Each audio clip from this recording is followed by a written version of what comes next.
Hey guys, sorry about that. I don't know what happened to the video. It kind of messed up, um, but we'll go from here.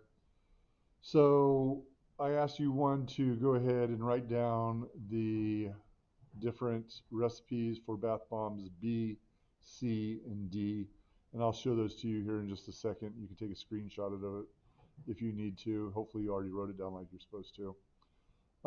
We started off talking a little bit about the store-bought bath bomb. A couple things you noticed: it was white, it was round, kind of hard. It flaked or it was powdery when you tapped it on the desk. Powder came off of it. When we put it in water, it fizzed, it dissolved, it turned the cloud water milky white. Some basic things like that. So let's really quick look at the different bath bombs that I have made. So I'm going to go ahead and move the camera around. So this is bath bomb B. So a lot of little holes, kind of an off-whitish color, pretty lightweight, kind of hard, but when you drop it, it does break off into little bits and pieces. So we're going to come over here. We're going to drop it in water. We notice that it floats, does a lot of fizzing.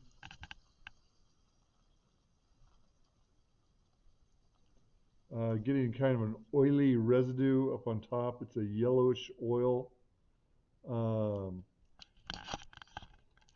It dissolves into a powder down on the bottom. The water very milky white. So little bits and pieces down there. All right, we take a look at bath bomb C. This is bath bomb C. There, you can see there's an oily residue on the plate from where they're sitting. We smell it. It has a coconut smell to it. Kind of smushy. Kind of shape it. It's almost like a dough, kind of. Then I take it and I drop it in the water. Sinks right to the bottom. This one actually fizzes up a little bit more than the one we did on the classroom. That's kind of interesting. The only difference here I could say is this water is warmer. So it's fizzing pretty good.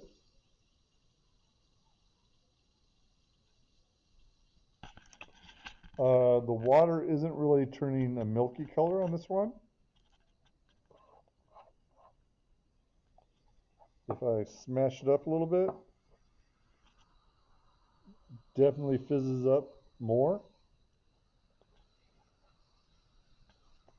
So I'm going to give you guys a little hint about something here. The one that I did earlier on the camera was in basically room temperature water. This one's a lot warmer. The reason being is I was trying to wash the oil out of it from earlier. So my faucet got hot. And did that make a difference? That's kind of an interesting thing right there.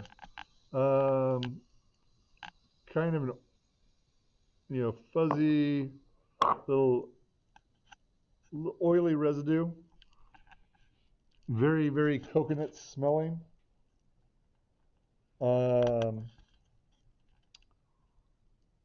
Water finally turned kind of a milky white. Sorry, I'm moving that camera around quite a bit, aren't I? So kind of interesting thing there. And then sample D.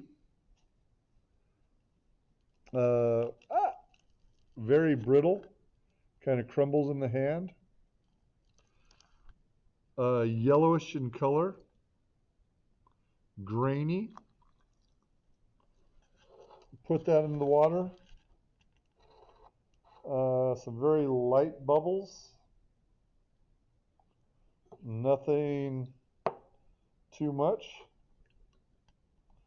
If I stir it around, water gets kind of cloudy, but never any fizzing going on here. Also another oily residue. So that was kind of a quick down and dirty on the lab that I did in the class. I would like you, whoop, sorry. Here you go. Would like you to look at the different recipes. Tell me a little bit about their differences, what you think might be causing one or two of them to fizz and the other one not. What's different, what's the same about them. Write these down as questions. And on Tuesday when we talk and we get ready to start our investigation, we'll have some possible things we can look at. All right? So sorry that I messed the classroom video up, but hopefully this will take care of that and at least gives you an idea of what we were doing in class. All right, guys, have a great weekend, and I will talk to you soon. Thanks. Bye.